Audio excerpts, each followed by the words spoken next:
it makes the new product profitable quickly, and so we did that. Maximizing efficiencies. Yeah. But in your particular case, I had spent 16 years at the Bank of New York, which was an old line bank that had undergone a complete transformation. So I'd seen how things worked, but I also learned how important culture was. And when culture's done right, it's the greatest thing in the world, and when it's done wrong, it's the worst. So when I got to Cincinnati, we had a dynamite, this was 1987, a dynamite plan for the Korean War, which was over in like 52 or 3. We had guys who traveled door to door to sell insurance products, and nobody was home anymore. And we just had, thousands of people getting a W-2 who were making not enough money to be proud of. But we had a nice company. It's a $3.5 billion company with $500 million capital. But we were so underutilizing what we could do. So, today it's got not $3.5 billion of assets, but 40 owned and 20 third party, or $60 billion in assets. We have $7.2 billion in capital. We took the business we had, which nobody in our company appreciated what we could do with it, into many businesses. Our biggest business was started in my head 21 years ago. And we hired somebody to start selling what we did through the banking network. Mm-hmm. That's now our biggest business, and it makes over $100 million a year. But in that process, we had so many really nice people in our home office who were like, started a conversation with Annie Moore, and they go, oh God, I'm dead. So he had 2 early retirements and a job buyout. And 1,000 people at 400 Broadway retired. And 990 of them left happy. And since then, 8 of the last 10 have said they were wrong and we did the right thing. So we did okay there. But the talent that walked out the door was a talent for a previous generation. And the people we were able to hire had much more enthusiasm. And so now we got a bunch of businesses. It's 16 different companies now. And each of them... Now, he thinks I'm a good entrepreneur. Think of what this guy's done. That is amazing. It really is. No, what he's done is much bigger. I think you're both in good company. So you've talked a lot about talent as well. So what do today's entrepreneurs need to know about attracting talent that maybe wasn't valid just a few years ago? This economy has changed the way business is done and the way people, look at careers.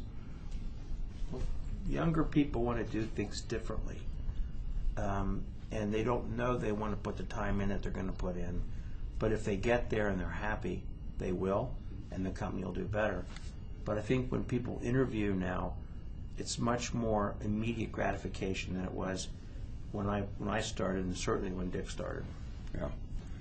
I would say that, if you're building a business and you're in the early stages of building a business, your dream has a lot to do with what kind of people you hire. Because one route is to just hire a guy who's good for 2 or 3 years and you outgrow him, and hire another person and you outgrow them in 2 or 3 years. And another way is to hire some heavier talent. It's tough to attract them because you're pretty modest. You don't have a lot of attractive assets to show a new person. But I think those are the 2 things that you have to decide in early on building your company. And what about keeping that talent, sustaining those employees and helping them attract your future talent? What's advice you would give to entrepreneurs to instill in their best people to help attract future best people? Well, again, it has to do with your dream. I had a great big dream, and I had to convince these people that they should buy into this great big dream, and we had. We were humble. I mean, our offices were a concrete block building with no windows. We had Army surplus desks and chairs. And I bring a guy in who's a MBA, and he's looking around like this, and what the hell am I doing in this place? And but I explained my dream. We had a business plan that was very well done, and I said, how would you like to be a partner? And that makes a lot of difference. And so I arranged for the few people that I hired early on to be partners. That makes a big difference. Well, to some extent, you're talking about mentoring future leaders. Yeah. What's your philosophy on mentorship? And that's a question for both of you, of course. Well, I never thought about it as mentoring, but it was. I mean, you know, I worked very closely with all these people. We were so small, we had to work closely with these people. And it was easy to see where the talent was when you're working every day with people. You can see the difference between Joe and Mary and Tom, so we just worked together, and I taught them everything I knew. They taught me some things I didn't know, and it was a wonderful experience. I gave them a lot of responsibility early. A lot of responsibility early. Mm-hmm. That's something a lot of entrepreneurs believe in. Hire the right people to do the job so they can focus on building the business. Mr. Barrett, any thoughts on that? Well, my first job was in the banking business, and so I was very fortunate. Unlike Dick, I never did any formal mentoring either way, but you develop relationships with people who are passionate about their business, and I was a lending guy. So, and my wife, we were newlyweds, and my wife would say, "Why are these people calling you at 8 o'clock at night and talking to you for half an hour?" I said, "Because they're thinking on the phone. I'm not adding value to them, but they're thinking out loud, which adds value to what they do." And we all became great friends. And I'd say every one of them who's still living is still a close friend. That's great. Yeah.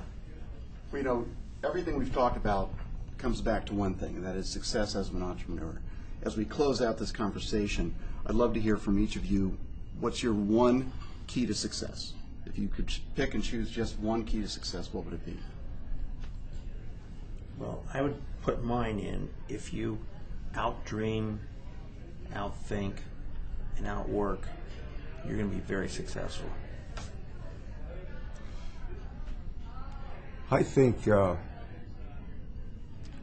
know, when you're building a little company and you're growing at good rates, it's fun.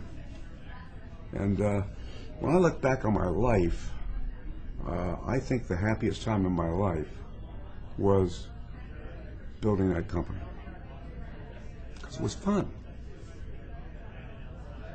Well, I have to say this has been great fun for myself and everyone else in attendance, and we really appreciate you spending time with us and answering some of our questions. And we again honor both of you tonight, and I know that the entrepreneurs here are feeling very grateful for your presence. So thank you very much. Thank you. Thanks. So, Dick, I think we stay up here.